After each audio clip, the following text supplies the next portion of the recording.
And I can remember visiting a location in Queens where we wanted to put a Walmart, and there was a dirt lot with a chain link fence around it. And that's what New York City wanted more than they wanted a Walmart.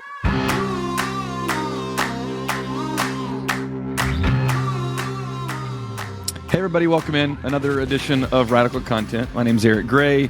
We're excited to have a buddy of mine, kind of been a mentor at times. Our guest today is Chad Mitchell, former Senior Director of Digital Comms at Fortune 1 Walmart, now Vice President of Comms, Public Affairs, and Digital Platforms at TD Bank. It's super, and also a big Penn State fan, in case you can't tell by his sweater, and he's got tons of other things if you would turn the camera to the right. But what's up, man? How are you doing today? Doing great. Glad to be with you. And you got Cowboys in the background, which is my professional love interest. So, we're all good. Yeah, it sounds like you're in the right place.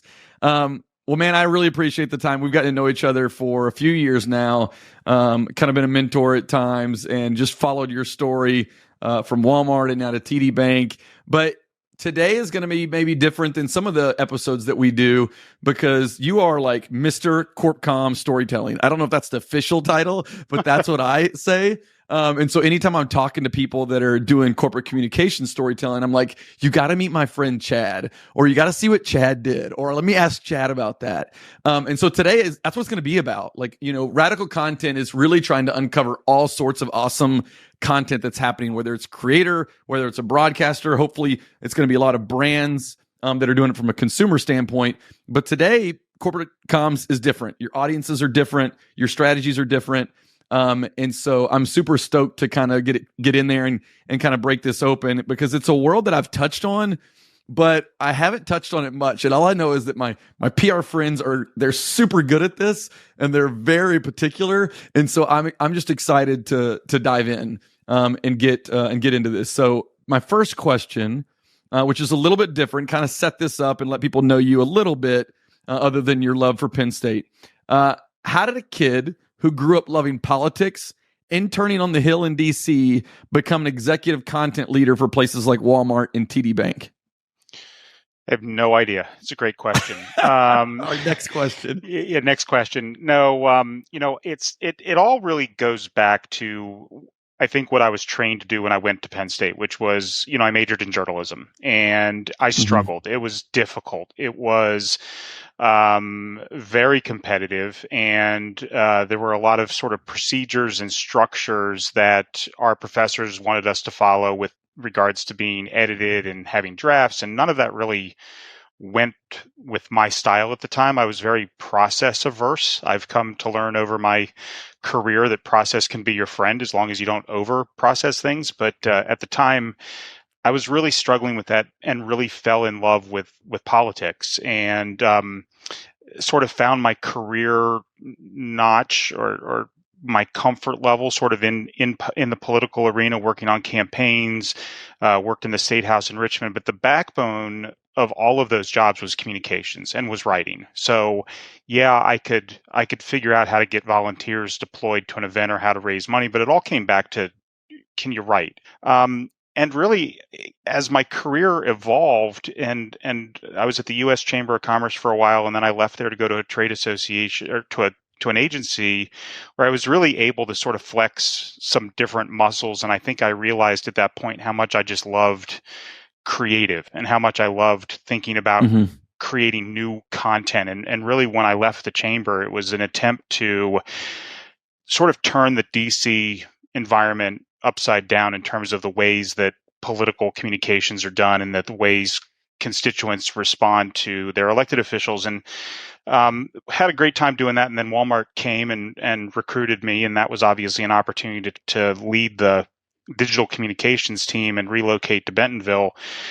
I jumped at it, and really the job description at that point was to oversee the corporate website, which sounds a little boring probably, but when you're Walmart and you've got 40 million unique visitors to your corporate website, not walmart.com, but like to your corporate website, wow. that's a pretty big audience. And from there, we were able to evolve into storytelling, the sort of existential reputational threats that Walmart was going through every day. sort of forced a new way of Yeah. thinking around the way we were communicating, and that press releases and one-way communication from the company really wasn't going to work, and we needed to own our narrative. We needed to have a contrary point of view to what the critics of our brand thought, and I think we all gravitated around Yeah. storytelling. That's where my sort of journey pivoted Yeah. into brand storytelling, brand journalism, creative, and then did that for 8 years at Walmart, and then ended up at TD in a very similar role. And so moving from retail to banking, not the least bit similar. So the regulatory environment on, a pharmaceutical or a bank is completely different than working for a retailer, but it's been a fun journey. And again, it sort of all goes back to that journalism degree and ability to write, and then you've picked up social media along the way, and I was there when you did letter writing campaigns, and then we went to blast faxes, and then all of a sudden email came along, and then Don't age social yourself, media. Chad. Come on, let's calm down. No, I'm not afraid to. I've been around the block a time or two. No, well, so look, it's a great story. And one thing that I love about people that are in these worlds of communication, whether you're social, you're a brand storyteller, whether you're corp comms, agency side, they've all have some sort of unique beginning, right? For me, it was sports radio and then into gaming before I even really knew what marketing was. And so many of them are journalists, right? I know Lou, who's a friend of ours, is now has a podcast where he's talking about former journalists that got into communications from a brand standpoint. And I love all of those stories. But I will say people that are in corporate communications come from the political side. They're usually really good PR people. They understand how to build a narrative. I know some of my friends at Universal that were in PR. They were so good at crafting narratives and creating stories and angles. What makes a great corporate communication story? When you're sitting there trying to, whether it's something for, and we'll talk about TD stories in a minute, but whether it's something for Walmart or TD Bank or even back in politics, what is the kind of the framework of something that you're thinking about as you're analyzing and getting pitched ideas, or thinking about something to put out there to convince people? Yeah, I think it's two things, Eric. It's really making sure that what we want to talk about lines up to the needs that our audience has. I think that where corporate communications folks can go wrong, and with PR folks can go wrong, is that you've got 100 things you want to talk about as a company, and maybe only 2 of them are relevant to the people you're actually talking about. So it's that Venn diagram of what we want to talk about lining up to our audience's needs, to our customers' We've needs. built that slide before. Yeah, and the second piece to me is every story to me has got to be about somebody other than the bank or somebody other than Walmart. It was more about what we were able to do to help facilitate somebody's journey as a colleague, or in Walmart, we called them associates, but like, what have they been able to do through maybe a benefit we've offered, or by volunteering in their communities, or what have some of our community groups been able to do with a grant? So, we gave them a grant, but they've now benefited the lives of 1,000 children who, needed mental health awareness, which is something we just did up in Maine. But that's the angle that I look for. I think that, I naturally gravitated toward Walmart needing to be the hero of every story when I got there. And I think the same is true with politics. I mean, politics, it's really narcissistic in terms of it better be your candidate that you're talking about, right? And what they've done. So the story is usually about yourself or about your candidate. So then transitioning into Walmart can't be the hero of every story. Number one, we didn't have a reputation where that was believable. So we needed to talk about sort of the empowering we were doing of the people that we worked with. And so I think the same is true when I look at TD or when I look at any brand story. And I think, that's an amazing story. Commercials that I watch, social that I watch, it's not necessarily about the brand. It's about the real heroes, the real people that they've just been able to be a small supporting. Yeah. No, I love that. And I think that is the natural inclination, right? It's like, we're the hero. The brand is the hero. How do we find a way to convince other people that we're the hero, right? So that's just the first step. And then as you navigate and get into your career, you start to realize that's not how you build perception of the brand. That's not how you create content people actually want. So let's stay with Walmart a little bit. You've mentioned it a couple times. I read a blog, and I've got it pulled up right here, and it's from March 2nd, 2014. You know what this blog is? It's titled Telling Walmart's Story, and the author is Chad Mitchell, which is, by the way, freaking crazy. This is Fortune 1. Your name and your face is attached to the blog that's launching to tell the story of the biggest company in the world. So my question here, and we'll get into more of the content, but I got a fun question first. Take me inside the room. What was it like when someone pressed publish on that, and all of a sudden, like, I've launched brand blogs before, but it wasn't for Walmart. Take us inside the room and tell me a little bit of what that moment was like, what that day was like. For me, every time we did something like that, or I would do a podcast or an interview, I always felt great when it was over. And then the next day when it showed up in our clips report that everybody got in their inbox at 6:00 is when I would have the panic attack, because it was like, did I really say that? How did it come across? Yeah. There was one that came along later on when we launched our podcast that we called Outside the Box, where the whole concept was bringing together strange bedfellows who Walmart probably nobody thought had any business. Like, why is Walmart talking to these people? Like, you're not cool enough to be in the room with those people. And that was sort of the idea. And Fast Company did a piece that said something along the lines of, it's the most un-Walmart podcast ever. And I was like, oh crap, when this comes out tomorrow in the clips, like, I'm being given budget to push forward Walmart, and yet now they're saying this is the most. And I got rave reviews. Like, I freaked when I saw the clips. So the same thing when we launched Walmart Today, which was. I don't know that we were the first. We certainly weren't, because Ashley Brown, who's been a bit of a mentor and an inspiration to me, was at Coca-Cola and then went to Amazon. We stole his whole playbook. Totally. They basically they basically took over the old Coca-Cola corporate website and redid it with a blog. And we did a lot of best practicing and benchmarking with Ashley. I ended up hiring somebody off of his team. We had her run social media for us, but it was a bit unproven at Walmart. It was new. I don't know how many people in the company knew we were doing it. So I'm sure there were some people who said, oh, what is going on here? But you're in the room and you hit publish and you kind of hold your breath and wait and see. The everybody who needed to sign off on it signed off on it. That was the good news. But it wasn't one of those things that we socialized, I think, broadly across the company at the time. Yeah. All right. So let's stay here for a second. Sure. It's Walmart 2008. You come in 2009, I think, right? So in 2008, they just done the big rebrand. I forget the tagline, but it's save money, live better, right? Yeah. And there's also, you've kind of mentioned at it a little bit, or hinted at it a little bit in this chat. There's also some real brand perception issues, right, at Walmart at the time.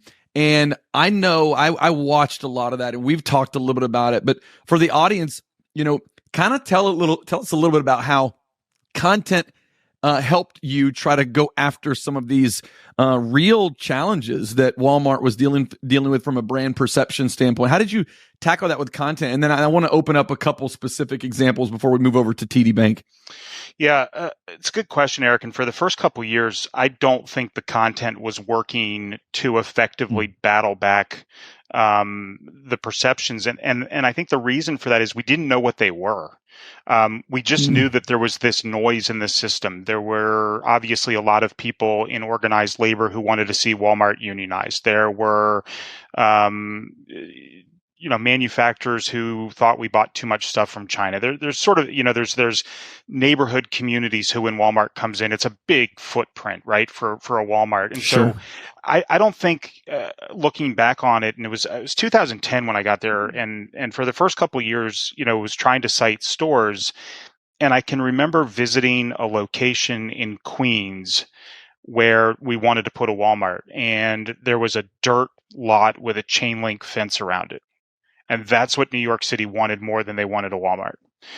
And it was a bit of an eye-opening experience for me, but I still didn't know why. Like, what was it? And that's when our EVP, who ended up coming in, we really spent a lot of time, not through me, through a completely different team who gets all the credit for this, but they did a ton of focus grouping, they did a ton of surveying to really understand what they were. And it came down to three things. It was that we bought too much stuff from China.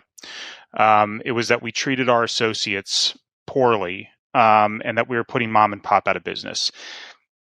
At the time, we knew that 2/3 of everything that was in a Walmart store came from domestic manufacturers. So, yeah, the perception was you could go in the store and pick up something from China, but the majority of the product was locally based.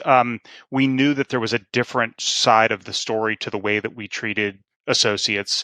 And I think Amazon had a lot to do with the idea of putting mom and pop out of business, to be quite honest. Sure. I think we all love to go down to Eric's hardware store and support our local, hardware guy, or when we want to go to local restaurants instead of franchises. But sometimes that means you're paying $15 for a hammer you can get for like $4 on Amazon. And so like Amazon sort of neutered that one. So we really had two things: the treatment of our colleagues, and then the idea of domestic manufacturing. Around that time, you can still see what Walmart does today. You need to take just one look at their website to see how they've doubled down, tripled down, quadrupled down on. They have something called Open Call, where all of these U.S. manufacturers come and bid to get their products on shelves, and then they continue to put forward all of the things that they're doing to empower and better the lives of their colleagues today. So once you have the research and you know what problem you're trying to solve, then it was very easy to develop content and to create videos and to create all of the collateral that we needed that addressed those two fundamental issues, because otherwise we were searching in the dark to find the content that was dispelling the negativity. Yeah, I love that. That's where you started, right? We need to understand our audience. We need to understand the problems that we're trying to solve before we jump behind a camera or start writing scripts. A lot of creative content people can feel like, oh, we've got it. Let's just go make stuff. And so I love that that's the first place you landed. There are two things that you kind of spoke about. One, I'll just kind of mention here because you already kind of talked about it, but highlighting associates and employees has been a tremendous change over the past decade. And you've noticed that in any sort of Walmart advertising. If you go to their YouTube channel, it still is a thing. And so that's, one of the things you talked about. But if you go back 6 years ago, there was a content series called Made by America that Walmart did on YouTube. And I loved this one. I always have loved this one. And the thing it really was pointing at is what you talked about, right? Is what's being made domestic, a little bit of mom and pop. And how can we showcase the fact that we're in relationship with our communities? We're not actually against our communities. Really great, rich storytelling. Were you there when that campaign or that content series started? Yeah, my recollection is that there was really a joint initiative between marketing and corporate communications. Marketing took some of the flagship advertising that you saw on TV. So there was a Dream On. We had the soundtrack for Dream On. It was about reopening manufacturers. I think the VO was from Micro, and then the stories, some of the smaller profiles that you're talking about, where we featured company that made coolers, all of the sports flags. I think that it's called Win Pro. So that was our team that we were able to dispatch to local manufacturers who we had a whole team inside the company who worked with these folks. They were able to identify them. I think when it comes to content, whether we get to this or not in the call, one of the toughest things is sourcing the stories, right? Like, where do you get the stories? You're a content team. I know what kind of story I want to tell, but where in the world does it come from? I honestly believe, Eric, that when you've got 2.4 million associates that Walmart did around the world, and you've got 2/3 of the U.S. population stepping foot in your store each week, that we could have written a cast, we could have scripted a story that would be for Hollywood, that we could have gone and found that story, right? We could have found it. We could have gone to any one of our 4,000 store managers and said, do you have a person that does this? And the answer would be inevitably yes. And did you find a solution to actually find those stories? Yeah, we would go back through our store managers. The store managers of Walmart, those folks are running. Some of those stores are $100 million businesses. They're running a store with 400 employees that's open 24 hours, 7 days a week. They know their people. And what's funny is you'd say you go to the store managers. Doesn't Sam Walton have a famous line about when you're wanting to know more about your audience, just go to the store? Yeah. Yeah. Yeah. So that's it is in a lot of cases America's Main Street. It's still yeah. When we were at Universal, when I was at Universal, we were trying to tell guest stories, right? And the documentaries are out right now on YouTube. And yeah, man, it was so funny to try to find these families and find these stories and find these angles. And it's like, but what's for the brand? But does that tell the message that we want it to do? And you're totally right. And that's not in my question list. But that is something that when you're in the content and storytelling business, that sometimes they happen and they drop in your lap and it's like magic. But a lot of times you're pounding pavements. You're talking to store managers. We were talking to people at the front desk or people that are calling into our call center. We were going through research and so no, that's a good one. All right, let's kind of shift a little bit. At Walmart and now at TD Bank, you've launched 2 big storytelling platform hubs. So I'd say kind of significant content sides of the business. Why is that for you? Why is it that when you come in and you've said, this is something that we've got to plant our flag in, and this is an avenue for us to do X better for this company? For me, I walked into 2 organizations that didn't have storytelling foundations. They didn't have teams in place that were doing storytelling. When I was asked at Walmart to take over the corporate website, there was one other person.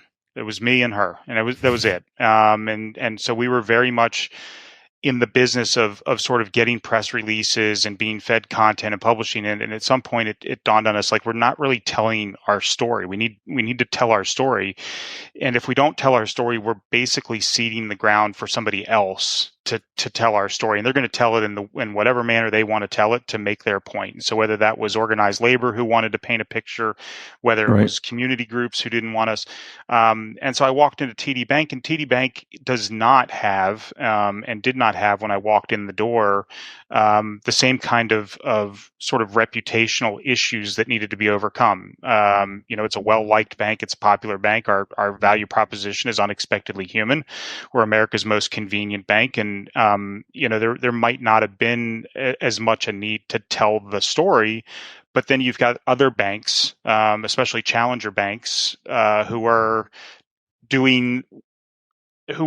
out there telling their story. And our lack of telling our story was pretty obvious. And so I had met my boss while I was at Walmart, and he was looking to build out some storytelling and some stronger content opportunities at TD. And so it just really worked out to walk in and pretty much take the same playbook that had worked at Walmart and bring it to TD Bank. And we've been at it now for about 4.5 years. I think that one of my learnings, and I can remember telling John this, my boss, was, I said, it took me 3 years to stand up the team at Walmart in a way that worked. You've got to figure out your processes, you got to figure out creative briefs, you got to figure out how to manage all of this content. Where is it getting distributed? How are we going to amplify it? And it took me 3 years till I got to a point where I said, okay, we're in good shape. And I told John, I said, I can cut that in half. I am not going to repeat the mistakes that I made the first time around.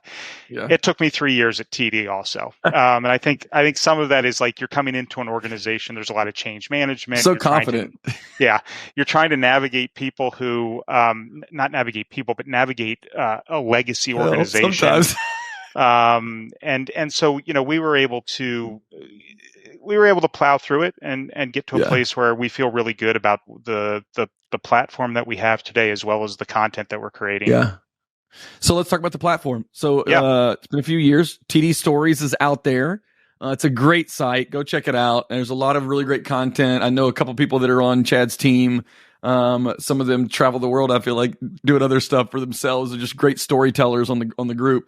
Walk us back a little bit and tell us kind of what was the goal of TD Stories. I think anyone that's thinking about a content strategy and program, it needs to have an anchor. For us, we built out Discovery Universal, which was this kind of media company within the company that told these awesome stories about families and guests and the experience.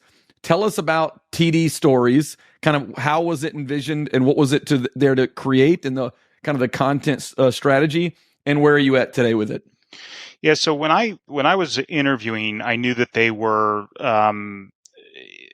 very eager to overhaul what had existed. So there was basically a digital news center, and it was both in Canada and the U.S. So we are a Canadian-owned bank. We are the U.S. subsidiary, and so we have sites in Canada and we have sites in the U.S. So we ran two different newsrooms that were connected by the same back end. And we all agreed, leadership in Canada, leadership in the U.S., my boss, our chief communications officer, all my peers up in Canada, we're not staying current. We're again in a place where we're pushing out press releases, and we're a media hub. We're not storytellers. And then there's marketing, which marketers are hired to drive business growth. So that's what they were doing. We're over here serving media. Well, where's the thing in the middle? Where's the story about our company, about our culture, about our value proposition, about our values? Like, why should people transact with us? So we're telling press what we're doing. Marketing's offering up products and services, but nobody's getting that middle section, which is like, why should I trust you? What makes you guys tick? And so there was we got our teams together respectively from Canada and the US. We built out the sites, and we do have different goals. The brands are distinct to their markets. TD Bank is one of 5 banks in Canada. They're either number 1 or number 2, depending on the day and how deposits are going. They are the household brand. They are the Walmart of banks in Canada. I think, the number that I used earlier, about 2/3, it's roughly 2/3 of Canadians bank with TD. They are all about confidence. That is their value proposition, is that you can have confidence in TD Bank in Canada. In the U.S., we're a challenger brand. We exist just on the East Coast, from Maine to Florida. Our value proposition is, America's most convenient bank, and we're unexpectedly human. And so, as a challenger brand, you have a very different mindset than you do when you're the established number 1. And I learned that firsthand at Walmart, and got my hand slapped a couple times when I did some things that were probably not becoming of being that respected market leader. You don't need to be irreverent on social, and you don't need to write content that might badger your competition. That's not what you do when you're the number 1 household brand. When you're a challenger brand, you're fighting a little bit, and you got to be a little edgy, and you got to differentiate yourself. And so we agreed on a framework. We agreed on what our major content pillars would be, and then we have to localize. So we have an enterprise strategy that we execute in our markets locally because of those differences. And for us, what you'll notice on the US version of TD Stories is we still lean very heavily on those human interest stories, the stories about our colleagues, the stories about the community groups we work with, the stories about our customers. And we know from running some previous content campaigns and looking at the data that that's what grabs people. That's what brings them in to be aware of our brand and consider us. Where we had a gap was when it came to providing advice and guidance to customers around any financial need that they may have, whether that's having a baby or planning for retirement and everything in between. And so when you look at our site, we've put a lot of time and energy into a series we call Money Matters Monday. I'm a sucker for alliteration, so Money Matters Monday works for us. And it is meant to have sort of unbranded financial advice every Monday on a range of topics that we know from looking at search engine keywords and a number of things. These are what people are looking for, so we're trying to be timely. And our hope is that you'll read some of our human interest stories, then you'll read our advice guidance, and you may be inclined to bank with us.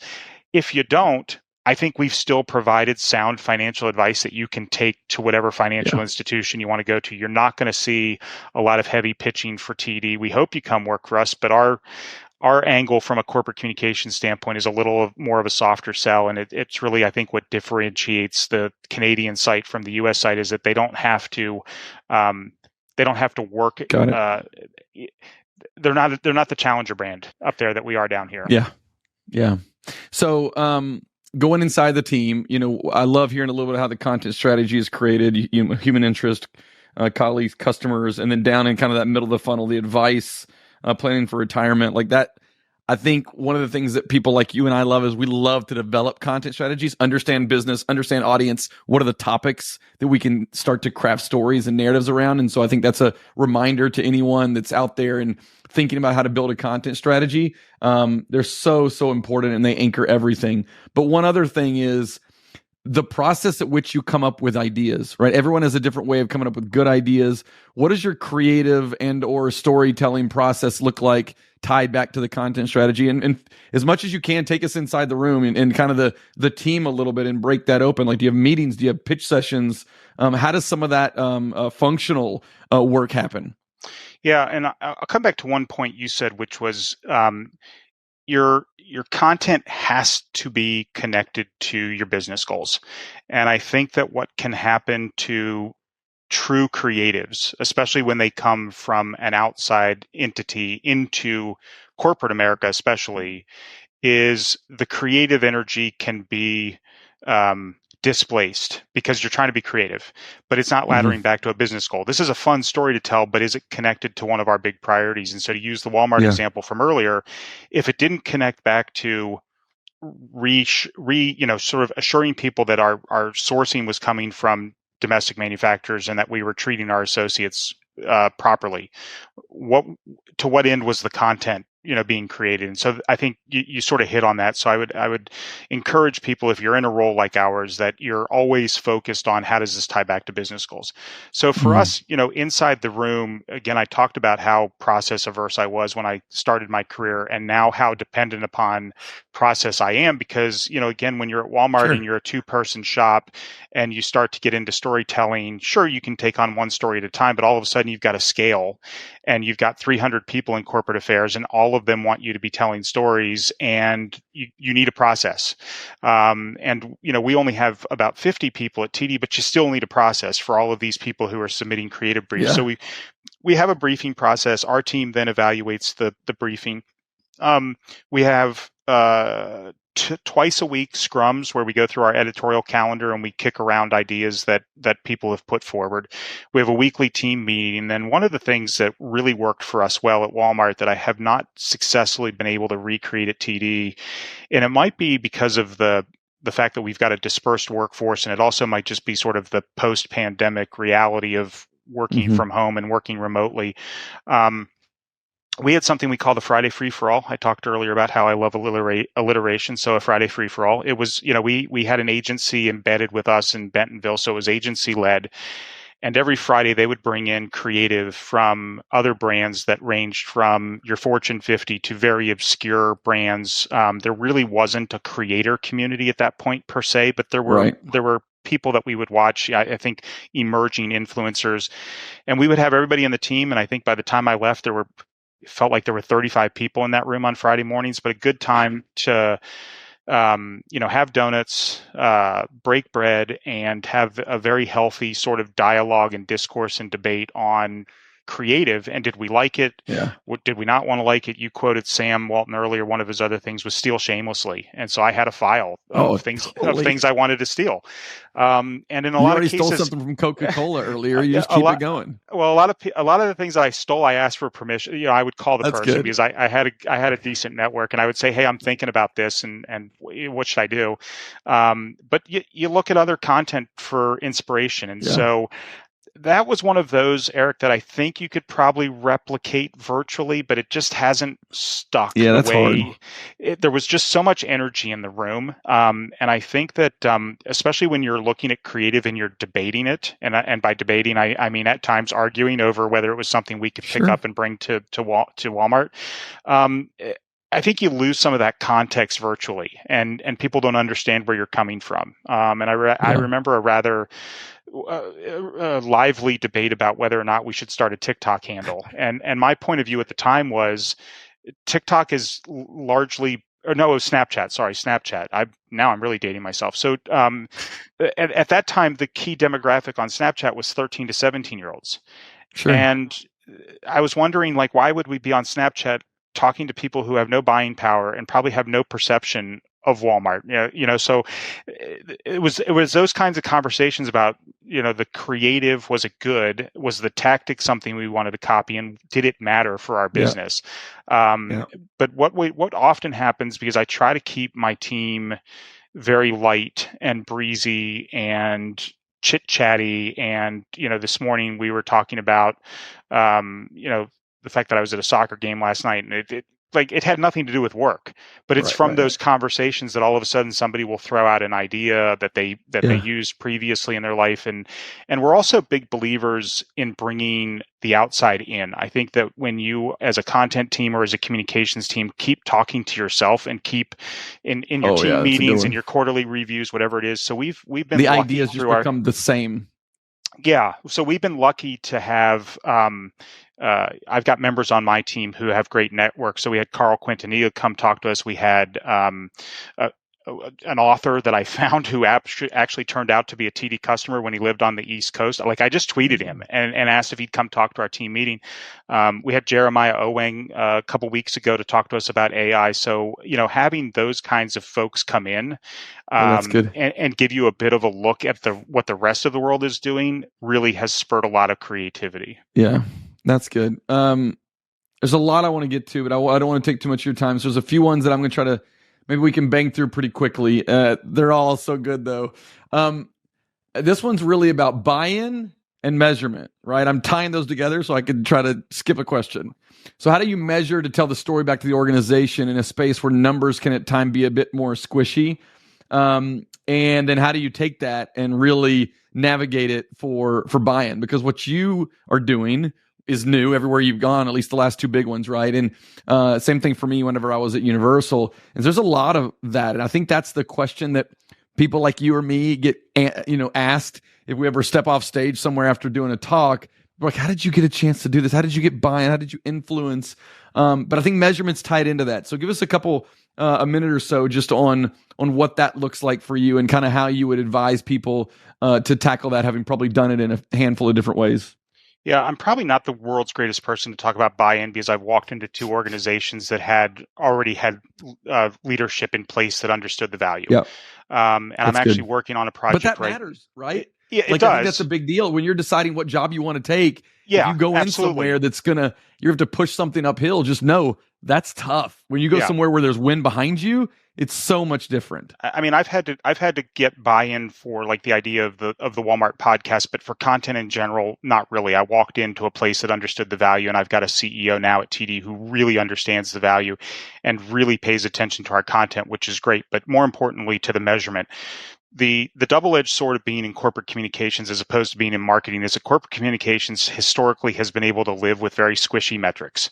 We look at impressions, you look at share of voice, you look at, ad equivalency with earned media, you look at time on site, you look at, a lot of very squishy things. And that's great because it's not as cut and dry, right? When you go in for your report card, if your report card is P&L and you're a marketer and you've spent X on an ad and it has generated less than X in revenue, I think you're probably in trouble. Corp Comms doesn't quite have that same dynamic to it. So that's great when it comes to being able to craft your own story around measurement. It sucks then, to your point about continued buy-in. Yeah. Yes, I bought in originally. I hired you. You're doing it, but I'm not going to give you any more money until you can prove to me that your content's working. So that is why you then need to develop a measurement framework that reports out. So for us, again, it's about awareness, it's about favorability, and it's about consideration. And they're different from market to market. So in a place like Boston, for instance, where we've got the TD Garden, awareness, not an issue. I would not run content in Boston trying to build awareness of the brand. I would focus more on consideration or favorability. In other markets, I'm going to focus on some different things. Charlotte, we've just entered the Charlotte market. I may put content down in Charlotte that is clearly meant to build awareness. What we're now going to need to do with this next campaign is we're going to need to start to show some business growth opportunities that have come from our content. So we're actually building out a framework and a scorecard right now that we're doing in partnership with marketing to see how our brand storytelling and our marketing content can work together to drive some of the business outcomes that are imperative for us. So measurement is key. to ongoing success. It's easy to walk in and have support to build out a content team, but if you can't prove it, sooner or later your funding's going to run out, your role could run out, support for your role could run out. So you got to keep proving that what you're doing is working. Yeah, I always tell people, be loud. Literally, talk about what you're doing.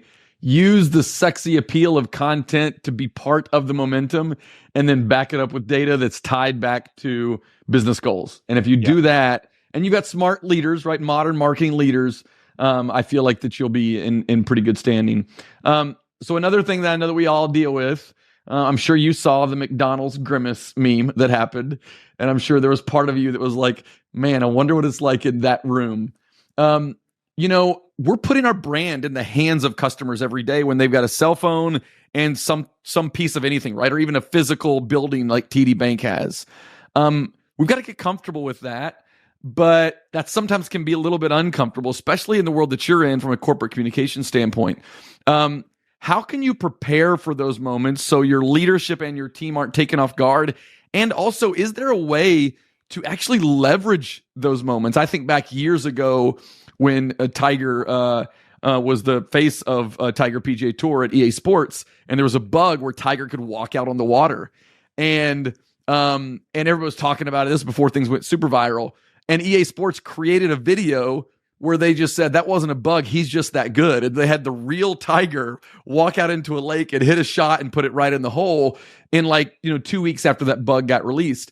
Not many brands are that nimble and or that creative with how they talk about some of the negativity they get from the brand, but just talk about how you can better prepare for those moments so you're not caught off guard and you might even be able to leverage it a little bit.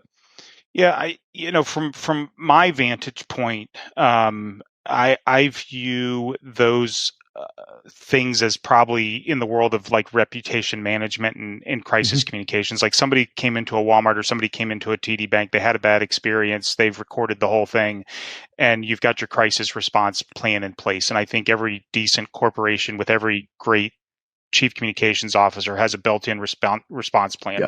Yeah. It covers everything. At Walmart, the spectrum of things that could happen in a store was wild. And then I think a lot of companies built out a playbook shortly after Donald Trump was elected, because he would take to Twitter in the middle of the night and could crater stock prices. So I can remember being in the room when we had a whole plan, 2016, I guess he got elected, building out a whole plan just in case he mentioned the brand.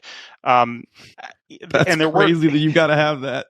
Yeah, because I think he did it to GM or Ford one night. You woke up in the morning and it's like, okay, So I think that and then there were opportunities where you'd have people come into a store, and I can remember they picked up like ukuleles or something at Walmart, and we ended up having them to one of our Saturday morning meetings or big meetings where you saw a customer video, and we had a kid who sang, and there's a lot of different ways that marketing can leverage those. But I again am a little bit more heavily weighted toward looking out for those moments for how we might have to mitigate a problem that happened, because I don't know that a bank is set up the way a Walmart is, where there's these great moments of joy where somebody's going to film something viral that happened in a store that's actually good news. I think that in the past, there's some campaigns that have come out of Toronto, and the first time I got to know TD Bank was when they did the TD Thanks You, and somebody went to an ATM, they put their card in, and then a Toronto Blue Jay guy came out of the ATM to like surprise them, and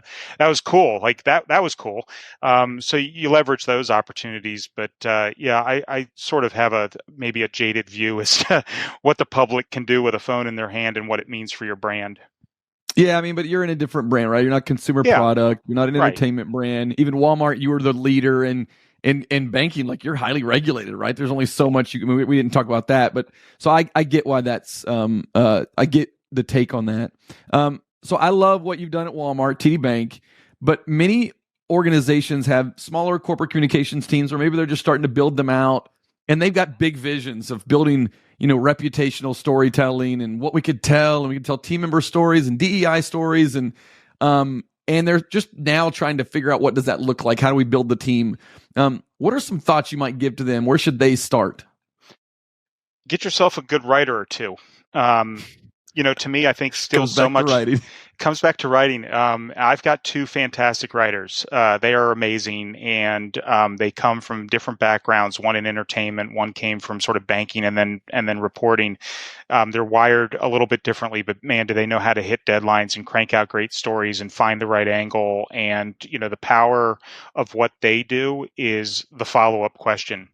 It is you can always tell when somebody hasn't done their homework when they come in with like 5 questions and they don't ask the follow-up when the interview subject gives you the perfect area to pivot into a story you didn't even know you were going to tell. And then I've got a videographer who does the same thing. Like we came to do a video about this, and while the camera was turned off or we were setting up the lights, the subject mentioned something, and Anthony will come back with a completely different story than what we thought we were going to get, and it's amazing. It's like the dream. So that's such a good tip. Yeah, you got to get a couple. I'd start with a writer if your budget allows for it. Bringing on a videographer. Again, our industry is so heavily regulated that the choices that we have when it comes to platforms that we can use for the web or for social are much smaller than some other industries. And so I think there are ways to build cheap and cheerful websites these days. You don't need, Adobe Experience Manager. You don't need to spend $1 million on a CMS. I think you can do it much easier. So if you're working in a place where budgets are tough, then I think you can do a lot of that your own. I think to your point earlier, I think there are brands and there are industries where UGC or user generated content can help you bridge the gap between what you can do in house and what you can do out of house. And so again, I think that I started my career and realized pretty quickly when I got to Walmart that I had a bit of a deficiency when it came to hiring, and I fell into a trap that a lot of people do in terms of hiring people like myself. You start to have a conversation, you realize you have a lot in common, and the next thing you know, you got 5 people who all like Penn State and the Dallas Cowboys and play golf, and you all think the same way about content. And what you really need is somebody who comes in who's completely the opposite of you, and you need to hire to fill your gaps. So if you're a great writer and you really understand writing, then maybe your first hire isn't a writer. Maybe it's a videographer like I have who comes from a world that I don't fully understand. I have a deep appreciation for what he does, but it's a gap that I have. Some of the social media stuff is a gap that I have. So if you think about your team, think about where you're weak. And that in a lot of ways is the sign of a great hire and a great people manager, is that you're not insecure about hiring people who have more talent than you do in certain areas. So a couple things I heard there. Hire people that can see stories, even though they're not the first story. I love that. That's why you're hiring people that are journalists, broadcasters. They just kind of think in the form of like a story or an angle. And then you're dropping some leadership tips on how to hire. And then at the end of this, I got to ask how my follow-up questions have been, because it sounds like you're very good at judge of follow-up questions. So hopefully this has gone to your standard. All right. So one last long one, or longer form question here, and then we'll jump into just a quick lightning round of some fun ones. But I think this is important because it's really about the innovation and the future of corporate communications. So with so much new content, like creators that are out there, they are literally dominating devices, viewership, way more than Super Bowls and late night TV. Whether it's Mr. Beast or it's new creators popping up on TikTok that are out there getting attention. How do you evolve and innovate how you create stories for corporate communications and share them in a way that people listen? What can you learn from people like this and this new media storytellers to influence how you tell stories from a corporate communication standpoint? I think you answered the question. It's learning from what is working with other creators and on other platforms, because what works on one platform, you and I both know, may not work on others. They're built different. The algorithms treat the content different. They're constantly changing their algorithms. So what works one day might not work the next day. Over investing in what have become rented platforms. I think if I had it to do all over again, and you realize that you're investing in building an audience on Facebook or one of those other channels that you actually don't own. They own it, and you're renting the space. So I'm looking for what other creatives are doing that is impactful and is working, that can be replicated in our industry in a way that works for TD Bank, is really what I'm keeping my eye on. Yeah, is there a way? Sorry to interrupt you. Is there a way to take some of that and apply it, or do you look at Corp Comms and go, I don't know, we're a little more I don't want to say traditional because you're not doing traditional storytelling, but a little bit more of a traditional audience maybe, or, you're not going to do the same type of editing you'd see on TikTok or captioning, or, does that even influence? Or are you like, no, we need to be hearing all of these things and then kind of find a way to apply what we think is going to work? Yeah, I go to the latter, and I would say that we're coming to the end of a pilot that we've been doing on thought leadership. And one of the things that we've done, because we're not going to be on TikTok anytime soon, is we've taken a format that we know works there, and we've adapted it to work with one of our thought leaders on Instagram. So it's not a one for one, but it's inspiration that then led to an idea that could be replicated in an environment that works for TD Bank. So again, I think you got to keep your mind open to everything. You got to keep your mind open to content that might aggravate you. You got to pay attention to brands that you may find to be not ones that you like, because you never know where the great idea is going to come from. Yeah, no, I agree. And it's something I've been trying to do in the newsletter on Mondays, is to really try to look for where's content happening that's like different and wouldn't normally come across my feed that we can share out. All right, so we're going to hit some music here, and we got a quick lightning round, few questions, short answers. The first one is the best piece of content you and your team have ever created, and the worst. The worst is no offense to anyone, but it's something you tested, you tried, you're out there battling and taking swings, but it's okay. Something doesn't work out. So best and worst, what is it?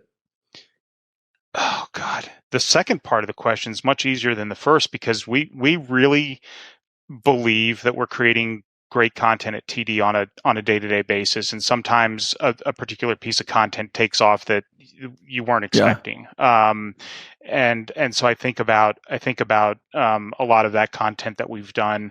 I think that TD is a sponsor of a road race in New York City called the Achilles Hope and Possibility, and it is the largest road race for people with diverse abilities, and so it's all about diversity and inclusion. And there's some amazing stories that come out of that. And I think from a personal standpoint, I love those stories that we've been able to tell. It was not a bad piece of content, but it is an example of when we took a flyer on something that actually didn't really ladder back to business goals. Walmart was the exclusive distributor of a Stephen King novel along the way, and we did a full Walmart Today takeover, where when you went to the site, it was a Stephen King interstitial. He wrote a foreword specifically for us, and I think our visitors were like, what in the world have I landed on? This was not what I expected. We were trying to help sell some books and drive sales, but it was one of those that I look back on and thought, I think we tried too hard to be marketers, and we're not marketers. And that would have probably been better off in their hands. We did something for HHN Halloween Horror Nights at Universal one time, and it was like an ASMR, like where people just like get close to the mic and they do these weird sounds. And it was, I don't know, you can definitely get too trend hacky in the world of content, where you need to kind of just like, no, let's slow down and focus on what we know. All right, where are you getting content inspiration from today? Is it a book? Is it a podcast? Is it this conversation? I'm a voracious reader, and I've actually sort of taken a break from podcasting. I'm listening to audiobooks. So I don't usually read more than one book at a time, but I'm reading, I'm rereading, which I've never really done. I don't go back to books that I've read because I'm like, I know the story. Like I painted the picture in my head the first time. So I think that reading a lot inspires a lot of ideas, and fiction, nonfiction. What's the book you're going back to read right now? Everything. I'm going back through James Patterson series. Michael Connelly's probably my favorite because he's had so much adapted now for Netflix. So Lincoln Lawyer, and Bosch. From a brand standpoint, I think one of the tricky things when we get asked where do you look for inspiration is that the person that's usually asking that question is a senior leader who wants you to dazzle them with a big brand that they've heard of. They ask you who's best in class. And if you say some fledgling or emerging brand that they've never heard of, they're going to look at you like you're cross-eyed.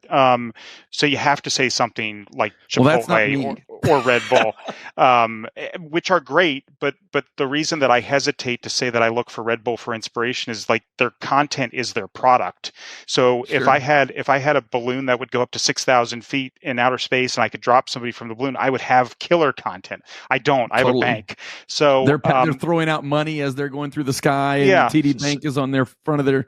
Yeah, I mean, again, I love Lego. Do they do some things that are dazzling? Yeah, but it's product based. But I still love Lego. Merriam-Webster of all places is a great source for inspiration because it's a dictionary. Like, how exciting can you get with a dictionary? And yet, them on their social handles are, and what they're trying to do on social is, it's great, it's witty, it's clever, and I think there's ways that you can be witty and clever and creative without breaking all of your brand standards. By the way, another sneaky place is Chad Mitchell on Twitter. You're kind of sneaky funny. Like it's mostly Penn State comedy. But there's something, I think that Chad's worth a follow if you're looking for a little bit of entertainment. Yeah, I don't know, maybe just me. I would like that, but I would tell you that the person you'll see on Twitter is probably not even a reasonable facsimile of how irate I would get during sports or other things that I can't comment on because both my kids. Private no, I don't. I don't. Ranting. My wife, and at Walmart we used to call it like things that Chad would tweet out loud. So things I wouldn't put on Twitter, I would just scream in the office, and I think I probably wore out my welcome there by just tweeting anything out loud that I wanted to.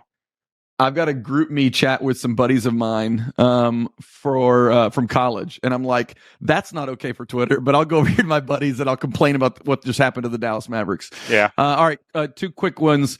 Last ones here. Most important skills to have on your team, right? I think that's I think I already know the answer to this. It's writers. You're like in love with writers. Am I right? I am in love with writers, but I think that I think that having the courage of your convictions is probably even more important, because we're in a world where we've got to constantly be rethinking what we're doing. We've got to be pressure testing. We got to be checking ourselves at the door. And I try to create an environment where everybody's opinion counts and where I am happy to be proven wrong as many times as it takes in order to, find the right mix with content. I don't know everything. I'm constantly learning. I'm seeking out and stealing. Yeah, and stealing. But I think that those and just being a good team player and just being open-minded to creativity, but also understanding then that we work in a world that again is heavily regulated, and you can't just go bonkers with content and do whatever you want to. We don't have enough money. We don't have enough resources to try and chase trends. We've got to stay on message. So interesting little segue for the last one. If you could snap your fingers and have one thing from this list, what would it be and why? Thinking about it from this point of view, what would exponentially increase your ability to tell the TD story? Got it? More money, more people, more autonomy. I don't need more autonomy. Wow, not many people would say that. That's awesome. Good for you. I had great leaders, great bosses at Walmart who gave me a very wide and long license to operate, and I have the same at TD. And I think that I bring in at least a little bit of intelligence to understand how to navigate that world and bring to life the stories that we publish, and have never really gotten marched into the principal's office to have to explain a story or something that we've done on social. So I think I've been all right there. So the autonomy, I'm all right. I will not money complain about autonomy. Money, because I think that look, the reality is, and I've been saying this now. Let's say I was at Walmart in 2010, so I guess I've been saying this for close to 14 years. I want $2 for amplification for every $1 that I spend on content creation. And that's great. To your point, TD Bank or even our number one competitor, JP Morgan Chase, they're not going to cut through the noise or the exceptional content that is being created by truly creative people out there. We've got to amplify our content all the time to break through. And so I think money is probably the thing that matters the most. Well, dude, we went way longer than I was planning on, but it's always a pleasure to chat. And I think that people that have kind of listened and gotten to this point, I mean, I think they got a really good understanding of what does it mean to be a leader and trying to build corporate communications for big brands. And that was kind of the goal. And hopefully we had a little bit of fun.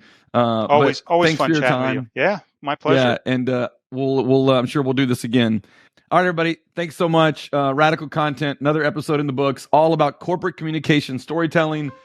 Super excited for you guys to hear this one. All right, we'll be back in a couple weeks, and we appreciate you guys listening.